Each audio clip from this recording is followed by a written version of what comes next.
Howdy Spacers, and welcome back to Blank Space Dolls. I'm excited to announce another collaboration video with my friend Kimberly or Pastel Berry. We've done a collaboration before in the spring based on flowers, but this time we decided to go with the winter couture theme, which you know made my gown goblin go wild with ideas.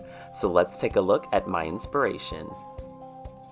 I think just by looking at my inspiration page, you kind of get the big idea of what I'm going to be creating, but I was obviously inspired by pink ball gowns, pleated details, volume, large bows, and delicate detailing.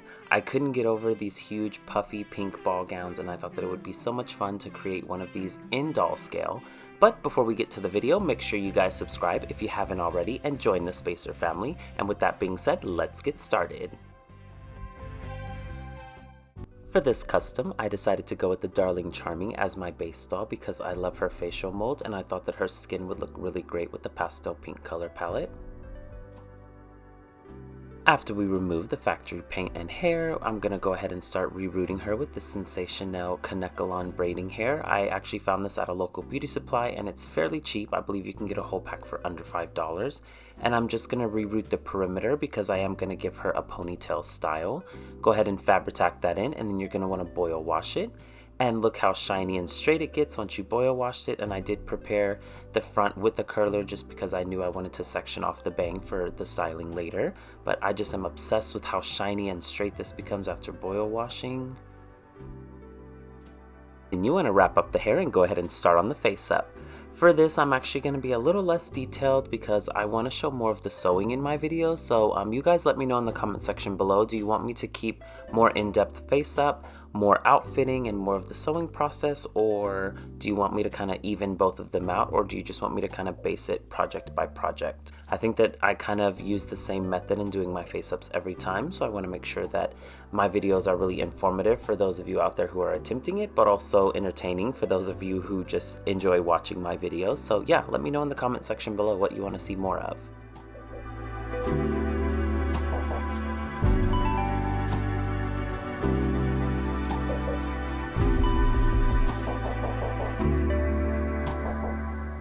Once you've laid out the basic face shape that you want, I do go in with my palette Pastels by Davenport, which I've talked about before, and this is the birthday suit collection, so it's all of the neutral colors. It is a actual pastel that is pressed into palette form. This is not a makeup palette. I know it's really weird looking at it and seeing it that way, but it is for art. And I'm just going to use that to kind of begin to contour and highlight on my doll's face. Then you want to go ahead and seal that with Mr. Super Clear Sealant and begin to build up those layers. Here she is after the second layer. In the third layer, I go ahead and start adding the eyebrows onto her face, and I'm actually going to use Kimberly's method of placing the 3 dots to shape the eyebrow to try to get them as symmetrical as possible, starting with where I want them to begin, and then the next dot is going to be the arch point, and then the last dot is where we want the eyebrow to end. Granted, you can go a little bit past this to make sure that you get a really sharp point. Then I begin to sketch in the iris colored portion of her eye using a mustard brown and a darker brown just to add some shadow and dimension. And I did want to go with a more natural brown eye this time with a slight highlight in the center just because I thought it would be really cool, and you don't really see a lot of dolls with brown eyes. And then of course I'm going to go in with my Pearl X powder in Macro Pearl, which is the bigger sparkly ones. And I do add this inside of every layer before I seal it with Mr. Super Clear because you do kind of have to build it up to get the shine that you want. And continue to build up that color. Here she is in the third layer. And the fourth layer. And the fifth and final layer where you add the eye shines and any small details. For the styling, I did keep it really simple this time and just pulled it up into a high ponytail and then used the bang portion that I left out, formed it with pins, and then wrapped the ends around the actual ponytail to give it a seamless, clean look. Then I added plastic rollers to the free end of the ponytail and gave it a curl using the boil wash method. On to the more exciting things, the outfit. You guys will recognize this template as I've used it in many videos. I'll be sure to link the first one that I used it and where I made it in the iCards above. But what you're gonna do is you're just gonna add 4 centimeters to the actual skirt template that you use. So you're not gonna cut your original pattern, you're just gonna make an additional pattern on the paper. You have that new pattern piece cut out. This is what they look like. As you can see, we maintained our original pattern with no damage, and we have an additional pattern to use now for longer gowns. For the lining of the skirt, we're going to use this pastel pink satin, and that's going to go underneath the mesh layer, which you see here, but we're going to cut them out the exact same way. But for the chiffon, you're actually going to want to add a few centimeters to the bottom hemline just to make sure that you leave room for trim to be added.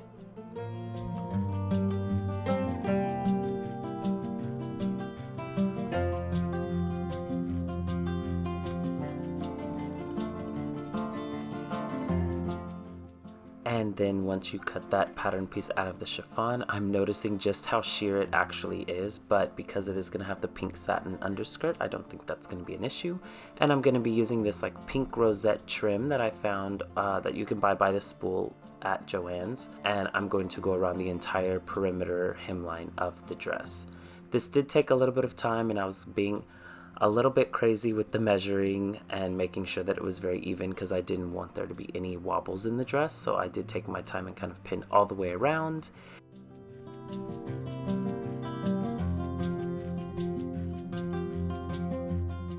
And then I just take it to my sewing machine and sew around that entire perimeter. I do have ultra fine pins, so they are a little bit safer to sew over, but I do take my time and go quite slowly, and these clips are sped up, so just keep that in mind.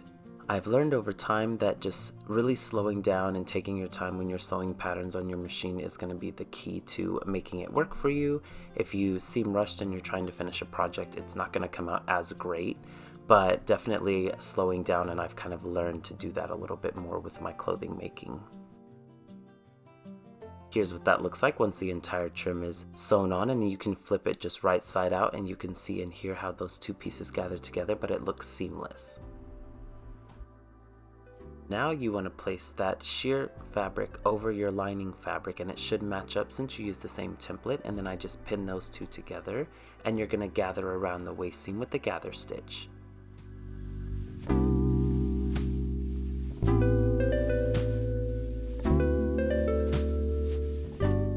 For the bodice portion of the gown, I did use the selvage edge of the fabric that I had and just cut out this random rounded top shape. I did not use a pattern because most of the detail is going to come from this tool, and what I'm going to do is actually hand pleat or hand gather it to kind of create a asymmetrical shape top of her gown.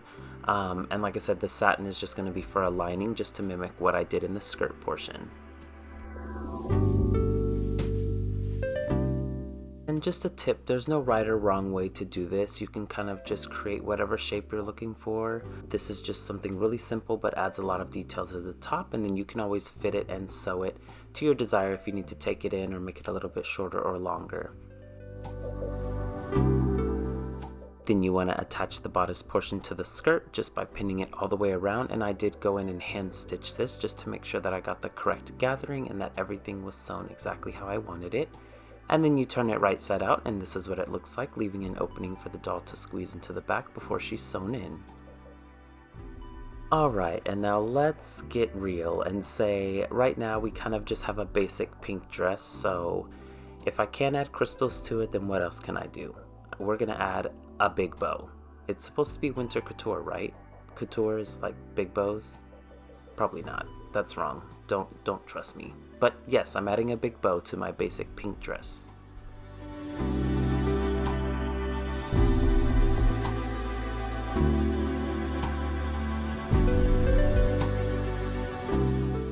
Then we finish the bow by tying it in a knot and sealing the ends of the ribbon.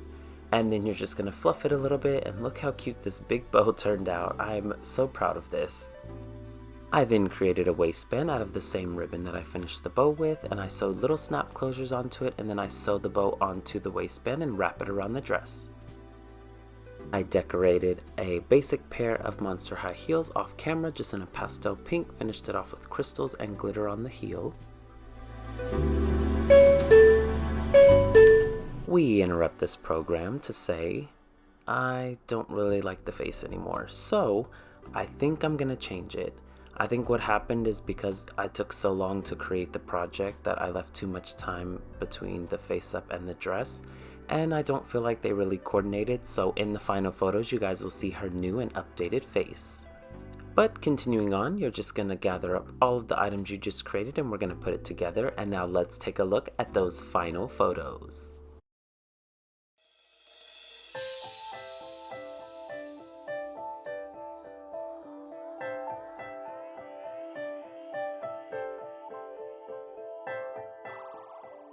Introducing Esme to the Blank Space family. I'm so much happier with her final face up. Tell me what you guys think in the comment section below. And a special thank you to Kimberly from Pastel for reaching out to me to do another collaboration. But also, this was a swap, so we're going to be sending the dolls that we created in our videos to each other so that way we can enjoy and see the making of. Thank you again so much, you guys, for all of the support, and Kimberly, I hope that you enjoy her. And of course, be sure you guys go and check out Kimberly's video on the doll that she made for me. I'll be sure to leave the link in the description below. If you're interested in seeing more of my creations that don't make the video cut, be sure to follow me on Instagram by searching @BlankSpaceDolls, where in my world there's always a blank space. Let's customize it together. Until next time, Spacers, see you soon.